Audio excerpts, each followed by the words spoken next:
Concrete mixer में बिरयानी।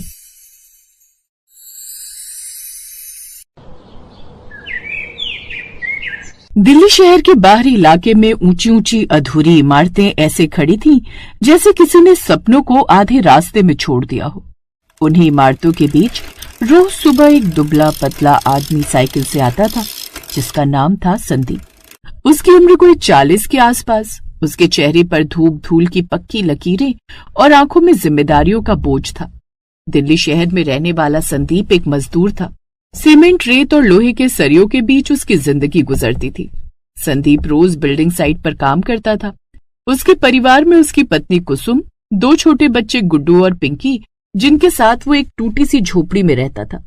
एक रोज, अरे कुसुम, आज काम पर जाने में देरी हो गई, ला जल्दी रोटी बांध दे, नहीं तो मालिक मुझे खूब सुनाएगा। हाँ, ये लीजिए, बस खाना तैयार है। संदीप जल्दी से अपनी साइकिल पर काम पर चला गया, लेकिन कुछ देर चलने पर उसकी साइकिल पंचर हो गई। अरे बाप रे, इसे भी अभी पंचर होना था। कुछ दूरी पर उसे पंचर की दुकान दिखती है, जहाँ जाकर वो उसे ठीक करवाता है और जल्दी से काम पर जाता है, जहाँ ठेकेदार उससे कहता है, संदीप आज तू लेट है। साहब, वो आज साइकिल में दिक्कत आ गई थी, इसीलिए देर हो गई। वो सब मैं नहीं जानता, आज तू शाम को 1 घंटा देर से जाएगा। अरे लेकिन मैं तो बस 20 मिनट ही लेट हूँ, उसके लिए 1 घंटा? हाँ, ताकि आगे से तेरी अकल ठिकाने पर रहे। अब संदीप जल्दी से काम करने लगा, लेकिन उसे अब अपने मालिक पर बड़ा गुस्सा आ रहा था। इसके बाद वो फिर काम पर लग जाता है। ऐसे ही दिन बीतने लगे, लेकिन कुछ समय बाद शहर में पोल्यूशन बढ़ने लगा।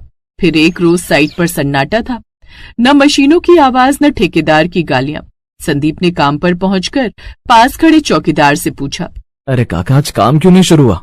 सरकार का हुक्म आया है, शहर में प्रदूषण बहुत बढ़ गया है, तो 3 महीने तक सब निर्माण कार्य बंद कर दिया गया है।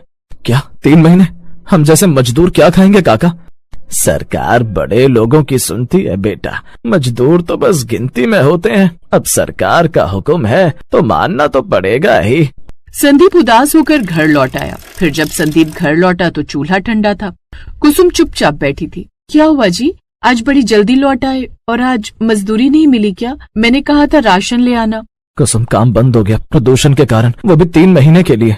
ये सुनकर तो कुसुम की आंखों में आंसू आ गए। क्या कल भी बच्चों को 1-1 रोटी ही खाने को दी थी, सोचा था आज उन्हें भरपेट खाना खिला दूंगी। बच्चे कोने में बैठे हुए ये सब सुन रहे थे। बाबा, भूख लगी है। फिर संदीप ने दीवार की तरफ मुंह कर लिया। मैं मजदूर हूँ पर मजबूर नहीं बनूंगा, अपने बच्चों को यूं भूखा नहीं रहने दूंगा। उस रात वो सब आधी आधी रोटी खाकर ही सो गए। फिर अगले दिन